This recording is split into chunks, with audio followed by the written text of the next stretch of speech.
Oh, so I decided to take a break from the whole how to handle the water physics scene API, since I weren't really making any good progress there. So I decided in the meantime I could work on some user interface, maybe take a break from the whole physics thing.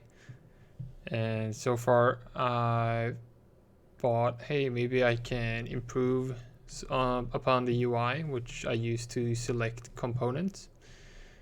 That I have some UI where I want to select a component which I want to apply water physics settings on. So I have made this custom property where you can get a drop down of components which you have on this sector. So I had a bit of fun making this. It's been something that I've been wanting for a long time, in general. So I had actually made something like this already at work. However, that was very rudimentary and basic. This time I went a bit further. I looked into the engine, how to do it more properly, and I have now added some better UI. This is more in line with like the rest of Unreal UI, so it's more like what you would expect. It has some search functionality, and it also shows the icons of the components that you're searching for. And right now I'm allowing you to filter component types, so I'm filtering for primitive components.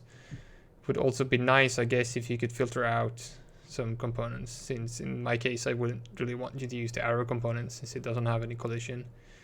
Maybe I should look into adding that as well. Right now I'm still using some default layout or like styling.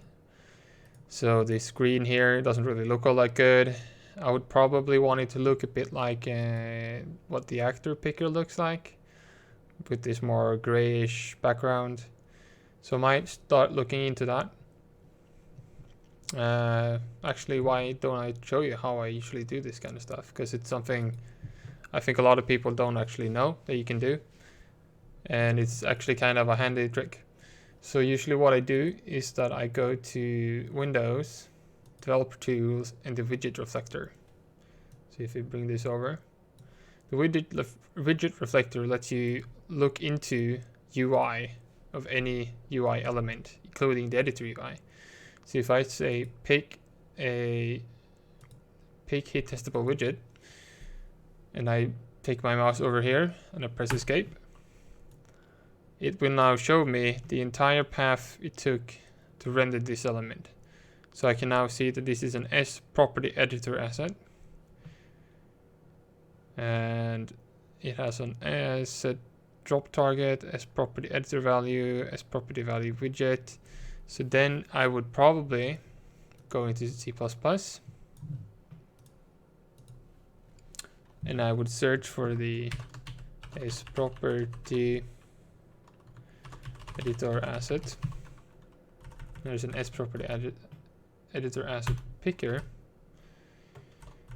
and in here I can see that it is using some font styles and some other UI. So this is usually how I find stylings and maybe some tips and tricks that Epic has done. I can like look at how Epic made the UI.